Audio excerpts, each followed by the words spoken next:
Untuk tampilan di layarnya sudah keluar? Sudah, Pak. Sudah, Pak. Ya. Sudah, Pak. Jadi ya. Jadi ini kita ketemu lagi di mata kuliah mekanika fluida. Nah, di minggu ini kita coba untuk untuk mempelajari atau memahami tentang suatu analisa ya. Jadi analisa itu perlu sekali dilakukan atau perlu dibutuhkan di bidang ini di mekanika fluida karena fluid mekanik atau mekanika fluida itu memiliki hubungan erat dengan engineering, jadi berhubungan dengan teknik, apalagi di mechanical engineering atau di teknik mesin itu ada hubungannya dengan analisa yang berhubungan dengan fluida yang bergerak. Ya. Contohnya banyak sekali, misalkan ketika Anda ingin mendesain kendaraan yang dikatakan memiliki nilai aerodinamis, berarti Anda harus melakukan analisa.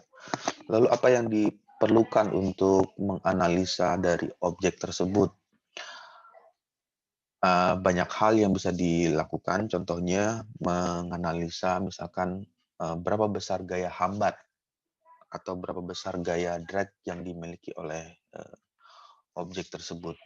Kemudian yang jadi pertanyaan lagi adalah kalau misalkan objek tersebut memiliki ukuran yang besar atau ukuran yang bisa dibilang cukup besar, lalu bagaimana cara menganalisanya atau memberikan hasil analisa jika objek tersebut besar. Sebagai contoh, misalkan Anda ingin menganalisa tentang gaya hambat pada pesawat, katakanlah pesawat terbang yang pesawat penumpang atau pesawat terbang yang besar seperti pesawat Lion atau pesawat Garuda. Itu kan pesawat tersebut sangat besar, artinya ketika ingin dianalisa di skala laboratorium atau di lab dan dilakukan pengujian menggunakan wind tunnel atau terowongan angin, jelas pesawat tersebut tidak akan muat atau tidak bisa masuk ke dalam wind tunnel. Nah, lalu bagaimana cara menganalisanya? Yang dilakukan adalah menggunakan analisis dimensional dan keserupaan. Kemudian apa yang harus dilakukan? Apakah dengan cara pengecilan dari objek pesawat tersebut atau sebaliknya pesawat tersebut dibiarkan kondisinya besar tetapi wind tunnelnya atau terowongan angin dibuat dimensinya menjadi besar. Nah, ada beberapa strategi yang dilakukan. Nanti kita coba sedikit membahas ya. Nanti Anda bisa lebih lihat lagi di slide-nya.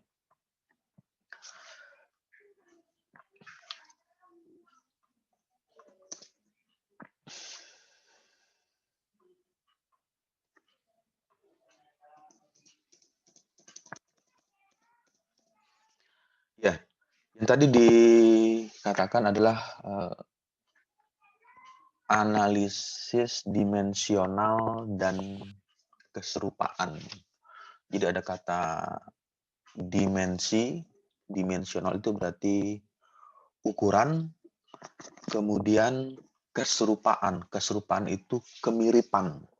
Jadi serupa secara dinamik, secara pergerakan. Karena yang dilihat di bagian ini adalah pola aliran fluida yang dinamis atau fluida yang bergeraknya. Sebagai contoh yang tadi seperti menganalisa pesawat, kemudian menganalisa tentang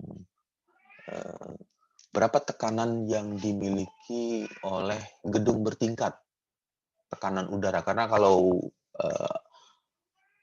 dibangun sebuah gedung yang cukup tinggi, katakanlah sampai 80 lantai atau sampai 100 lantai, itu jelas ada perbedaan tekanan udara yang dialami oleh gedung tersebut di lantai 1 dengan di lantai 2, lantai 3, 4, sampai di lantai paling atas jelas akan berbeda memiliki tekanan. Nah, kemudian bagaimana menganalisanya? Ya, dilakukan dengan cara dimensional tersebut. Kalau misalkan gedung tersebut dengan ketinggian 100 lantai, lalu dibuatlah sebuah model atau prototipe yang kecil.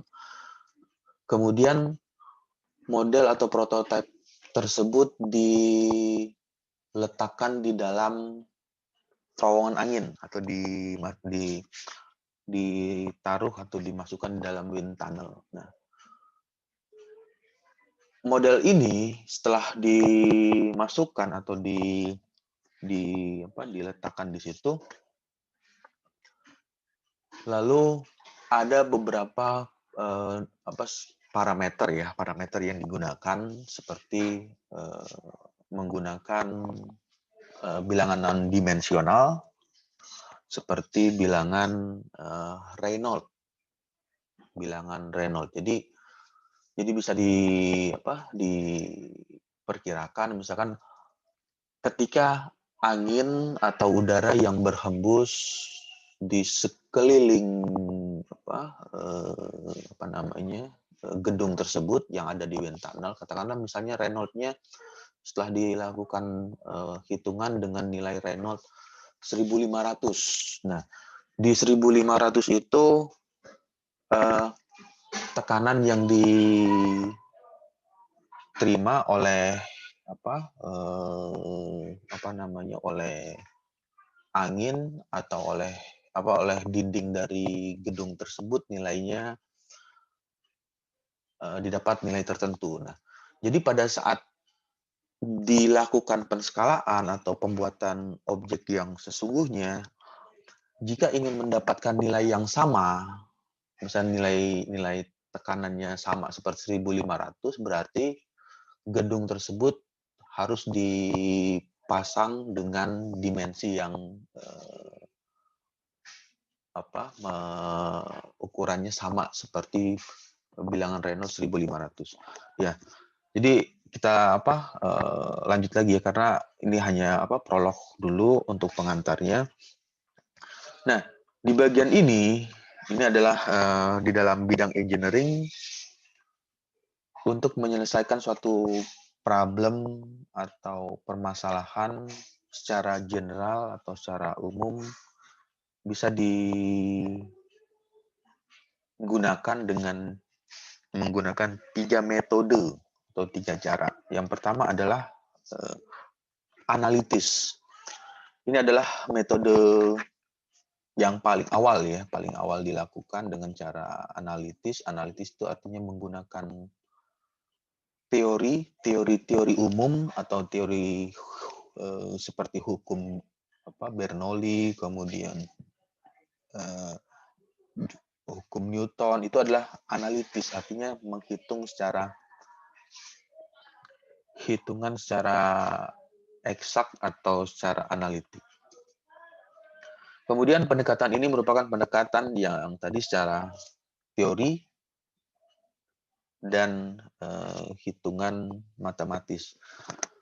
Lalu apa kelemahannya kelemahan dari teori ini, dari teori secara menggunakan analitis ini? Banyak pendekatan yang melibatkan atau menerapkan asumsi. Asumsi itu anggapan. Jadi misalkan seperti menggunakan teori hukum Bernoulli. Jadi ada pipa yang mengalir atau di dalam pipa. Jadi bisa diketahui berapa nilai tekanan di P1, kemudian tekanan di P2, kemudian berapa nilai kecepatannya, kemudian ada perbedaan ketinggian, nilai H1. Lalu yang diasumsikan pipa tersebut diasumsikan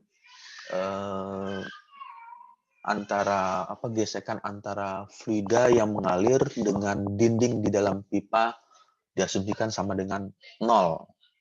Nah, tetapi aktualnya itu kan yang namanya kondisi aktual pipa sesungguhnya, ya apalagi pipa tersebut sudah lama dipasang, seperti kayak kalau pipa air atau pipa ledeng itu kan di dalamnya ada lumut, kemudian ada kotoran yang menempel, kemudian ada celah-celah pipa yang sudah retak atau sudah berlubang, itu diasumsikan tidak dihitung. Nah,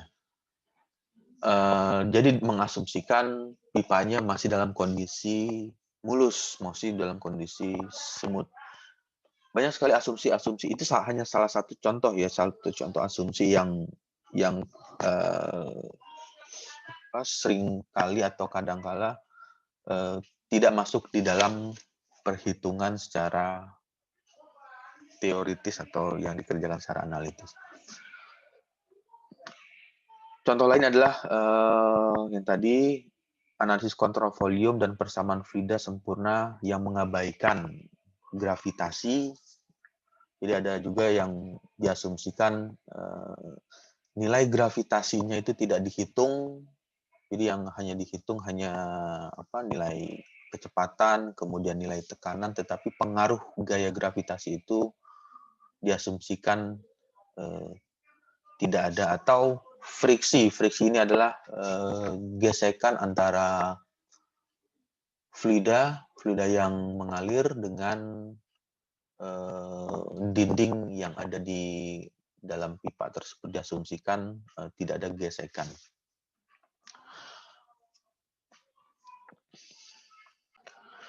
Kemudian yang berikutnya, yang kedua adalah dengan secara empiris. Empiris ini artinya melakukan percobaan. Jadi kalau yang tadi dihitung secara analitis atau hitungan di atas kertas dengan teori atau dengan persamaan Bernoulli itu dihitung. Kalau yang empiris ini ada pengerjaannya dilakukan dengan cara membuat alatnya atau dengan cara melakukan percobaan secara langsung atau yang biasa disebut dengan melakukan eksperimen. Pendekatan ini lebih menitik beratkan atau memfokuskan pada hasil pengukuran. Jadi kalau yang tadi, kalau misalnya analitis itu tidak menggunakan alat ukur. Jadi alat ukur tidak dipergunakan. Jadi hanya menggunakan rumus seperti kayak misalkan hukum kontinuitas kan. Kontinuitas kan nilainya Q sama dengan A1 dikali V1, A2 sama dengan V2. Jadi kalau misalnya diketahui nilai kecepatan di pipa 1, saluran masuk 1 nilainya 5, diameternya 10, lalu bisa diketahui berapa nilai kecepatan di saluran keluarnya. Nah, tanpa harus melakukan pengukuran, itu yang dimaksud dengan analitis. Sedangkan kalau di eksperimen atau empiris ini dengan cara diukur. Jadi dipasang alat ukur, ya alat ukur untuk mengukur aliran atau mengukur tekanan fluida, nanti akan keluar data kualitatif atau data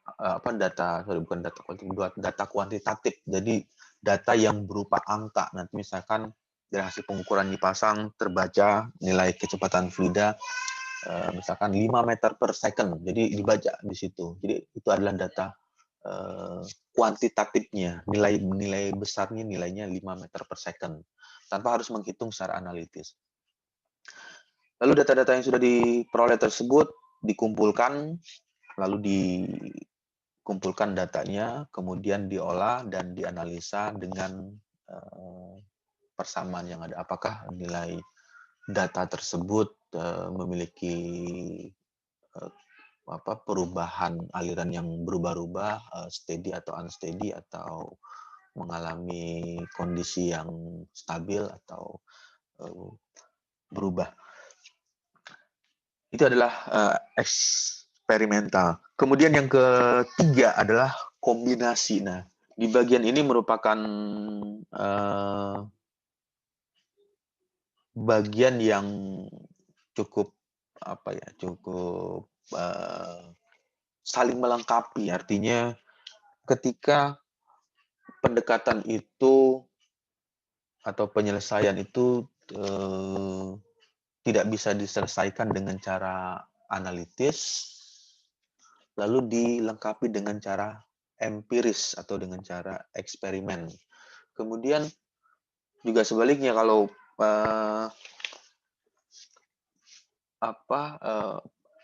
eksperimennya tidak bisa dilakukan atau sulit sekali dilakukan, lalu didekatkan dengan cara analitis. Ya, intinya adalah saling melengkapi data yang ingin diperoleh. Jadi ada kombinasi antara analitis dan empiris. Nah, ini adalah problem yang dalam mechanical fluida dan engineering umumnya melibatkan geometri. Yang paling utama atau yang paling sering di engineering itu adalah melibatkan unsur geometris atau ukuran atau bentuk geometrinya. Sama seperti yang tadi yang disampaikan, seperti masalah geometri dari pesawat, kemudian geometri dari bangunan gedung bertingkat, itu kan sangat sulit sekali dilakukan pengukuran atau penghitungan. Jadi yang dilakukan adalah dengan cara membuat model atau membuat prototipe menjadi ukuran kecil yang bisa dilakukan pengujian.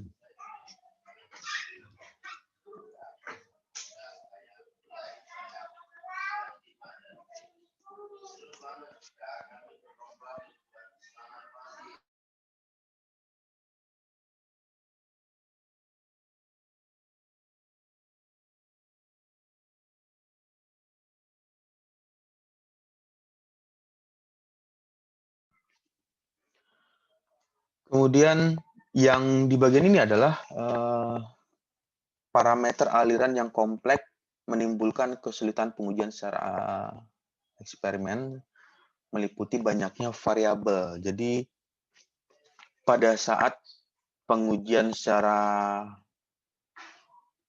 eksperimen atau percobaan, banyak sekali variabel atau parameter yang harus dikontrol. Nah, nanti misalkan contohnya kita ingin melakukan atau mengukur berapa gaya hambat yang dialami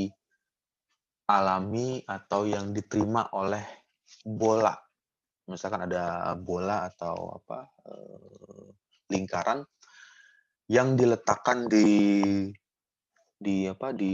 saluran fluida yang mengalir, kemudian banyak variabel yang mempengaruhi dari bola tersebut, seperti berapa diameter bola tersebut, kemudian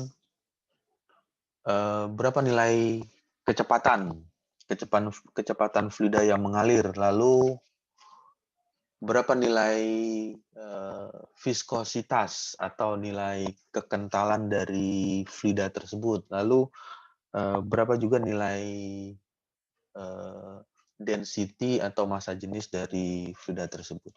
Nah, karena banyak sekali variabel atau parameter yang harus dikontrol, ini merupakan hal yang sedikit mengalami permasalahan, menjadi permasalahan di eksperimen tersebut. Lalu pelaksanaan pengujian harus memiliki keserupaan dinamik, keserupaan model, dan keadaan aliran antara model yang diuji dengan prototipe benda uji. Nah, ini adalah keserupaan dinamis, jadi perbandingan berapa nilai tekanan dinamik pada titik yang berkesesuaian dinilaikan, diasumsikan nilainya konstan dan garis aliran secara geometris serupa. Ya, kita langsung aja ke sini. Nah, ini adalah ilustrasi ya. Jadi ini hanya satu ilustrasi yang paling mudah dulu, yang ilustrasi awal lah ibaratnya. Jadi ini adalah ilustrasi awal. Kenapa saya pilihkan bentuknya adalah objeknya lingkaran. Jadi nanti Anda bisa improve atau mengembangkan sendiri dari ilustrasi tersebut. Sebagai contoh, di sini ada lingkaran, di sini ada bola lah, katakanlah sebutnya bola atau berbentuk lingkaran, tampilan 2 dimensi. Di bagian ini dia ada keterangan D diameter, berarti diameter dari lingkaran atau dari bola tersebut. Lalu ada fluida yang mengalir dari sisi kiri ke sisi kanan dengan nilai kecepatan disimbolkan dengan V, kemudian rho dan mu. Jadi ada massa jenis dan viskositas dari fluida tersebut. Kemudian yang ingin ditanyakan atau yang ingin dicari adalah berapa nilai F. F itu adalah gaya hambat yang diterima oleh bola tersebut. Nah, di sini ada 4 ya, ada 4 variabel. Ada variabel D, kemudian ada variabel V, kemudian ada variabel rho dan U. Lalu yang jadi pertanyaan lagi, kalau misalkan ini dilakukan secara eksperimen atau pengujian dengan merubah-rubah ke 4 variabel tersebut, yang jadi pertanyaan berapa kali percobaan akan dilakukan. Misalkan untuk D diameternya itu dirubah menjadi 10 kali. Misalnya yang pertama diameternya 1 cm, 2 cm, 3 cm, 4 cm, 5 cm, 6 cm, 7 cm, 8 cm, 9 cm, 10 cm. Itu baru diameternya. Lalu kecepatannya dirubah lagi. Misalnya dari pengujian cara eksperimen itu dilakukan pengubahan variasinya yang dimulai dari kecepatan awalnya 1 meter per second, 2 meter per second, 3 meter per second, 4 meter per second, 5 meter per second, 6 meter per second, 7 meter per second, 8 meter per second, 9 meter per second, 10 meter per second. Sama juga dengan rho. Rho ini divariasikan lagi variabelnya untuk massa jenisnya. Dirubah-rubah lagi, misalkan massa jenisnya untuk fluida cair, katakanlah misalnya air, terus dengan massa jenisnya fluidanya yang berbeda, misalkan minyak, kemudian oli, variasinya dirubah-rubah. Terus nilai viskositasnya. Ya, jadi nanti kita lihat lagi di slide-nya ada penjelasannya berapa lama waktu yang dibutuhkan. Nah, yang jadi pertanyaan adalah jika diminta ingin menganalisa gaya hambat atau gaya drag dari bola tersebut dengan profilnya berbentuk bola yang diletakkan pada sebuah aliran yang uniform. Yang maksud dengan uniform adalah alirannya sama ya. Jadi ada namanya aliran uniform, kemudian aliran berkembang penuh. Jadi Kalau yang uniform ini alirannya sama antara sisi atas dengan sisi bawah itu nilai kecepatannya diasumsikan seragam. Kemudian berapa banyak percobaan atau eksperimen yang harus dikerjakan atau dilakukan dalam hal menentukan nilai ini? Berapa besar? Pak, maaf Pak, Ya, ada mahasiswa yang mau masuk ke room ini tapi belum Bapak ACC. Vogel Austen. Ada Vogel Austen minta di ACC untuk masuk ke room ini Pak. tadi sudah semua nggak ada lagi di apa? Nggak ada. Oh, nggak Udah ada lagi masuk. ya Pak? Masih ada ya? Siapa namanya? Vogel Vogel Austen. Austen. Masih Ya. ada Pak. Ya, ya, Pak sama Lutfi sama Ahmad Lutfi ya, Pak. Masih, Pak. ya. Udah, ya.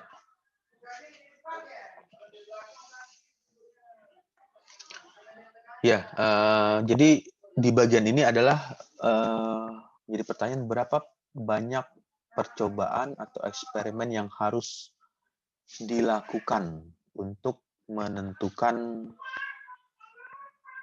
gaya hambat tersebut. Nah, kalau misalkan ini ada percobaannya masih sederhana ya, hanya berupa bola, tapi variasinya cukup banyak. Misalnya ada 10 variasi, ada kalau diameternya tadi ada 1 sampai 10, kecepatannya 1 sampai 10 juga. Kemudian untuk nilai rho-nya juga divariasikan 10 variasi, untuk mu-nya juga divariasikan juga 10 variasi. Lalu selanjutnya adalah bagaimana menjawab pertanyaan tersebut harus dengan cara mengidentifikasi parameter penting yang mempengaruhi gaya hambat.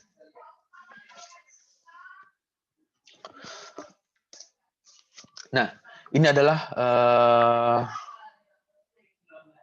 parameter ya, gaya hambat sebuah objek atau benda. Objeknya adalah bola ini atau lingkaran ini. Dengan parameternya ada diameter, ini tadi ada diameter, kemudian kecepatan alir fluida, lalu ini adalah viskositas mu-nya dan densitas. Sehingga kalau dituliskan hubungannya adalah kalau dituliskan di dalam persamaan, F ini adalah gaya hambat, jadi gaya hambat yang diterima oleh bola tersebut, yang kemudian parameternya dipengaruhi oleh parameter diameter, kemudian ada kecepatan, kemudian ada nilai mu, nilai viskositas, dan nilai densitasnya. Lalu persamaan atau fungsi tersebut mengandung parameter yang dapat dikontrol. Dapat dikontrol ini artinya dan diukur dalam eksperimen lab. Nah, misalnya yang dimaksud dapat dikontrol itu parameter ini seperti nilai D dapat dikontrol. Misalkan kalau diameternya itu bolanya diganti, yang awalnya 1 cm diganti 2 cm, artinya diameter bola tersebut bisa dikontrol. Dia tidak mengalami pembesaran sendiri atau mengembang setelah dilalui aliran fluida, tapi bisa dikontrol dalam kondisi yang statis, tidak mengalami perubahan dengan hanya mengganti-ganti bola. Lalu asumsi yang digunakan karena ini menggunakan analitis, jadi dia diasumsikan kekasaran permukaannya diabaikan. Nah, di bagian selanjutnya, jika akan melakukan serangkaian percobaan untuk mengetahui hubungan atau ketergantungan gaya hambat, di sini ada gaya hambat, terhadap pengaruh diameter V, U, mu, dan rho-nya setelah peralatan percobaan selesai dibuat. Jadi eksperimen tersebut rencananya kan ini mau dilakukan pengukuran ya, atau dilakukan secara percobaan dengan keempat variabel tersebut. Eksperimen dimulai dengan membuat grafik atau hubungan antara gaya hambat. Jadi nanti ada grafik antara gaya hambat dengan kecepatan alir. Jadi ada hubungan antara Y dan X, misalkan X-nya itu merepresentasikan gaya hambatnya, lalu Y-nya, Y-aksis menjelaskan tentang kecepatan alir fluida pada nilai diameter, pada nilai nilai D-nya, nilai diameter 1, kemudian nilai diameter 2, ada grafiknya, kemudian diameter 3, ada grafiknya 4, 5, ada grafiknya. Jadi ada banyak sekali grafik. Kemudian jika pengujian ini yang tadi dilakukan dengan menggunakan sebanyak 10 nilai, artinya 10 variasi. Jadi kalau kecepatannya itu diberikan 10 variasi seperti kecepatan 1 meter per second, 2 meter per second, sampai 10 meter per second. Kemudian diameter juga diberikan variasi yang awalnya diameternya 1 cm, 2 cm, 3 cm, 4 cm, dan seterusnya dilakukan variasi. Sehingga membutuhkan nilai-nilai yang berbeda, ada nilai kecepatan dan diameter. Lalu bagaimana dengan mu dan rho? Ternyata mu dan nilai ini dan rho-nya divariasikan lagi. Divariasikan antar nilai rho dan mu. Jadi kalau dihitung berapa banyak pengujian yang akan dilakukan, ya tinggal dikalikan saja. Kalau misalnya ini ada 10 variasi, ini ada 10 variasi, diameter ada 10 variasi, kemudian kecepatan ada 10 variasi, rho-nya ada 10 variasi, mu-nya juga ada 10 variasi, artinya 10 dikali dengan 10, dikali dengan 10, dikali dengan 10, artinya 10.000 atau 10 pangkat 4 pengujian. Jadi 10 pangkat 4 pengujian, 10.000 kali percobaan atau 10.000 kali pengambilan sampel. Itu cukup banyak. Itu hanya menentukan berapa nilai F-nya, berapa nilai gaya hambat.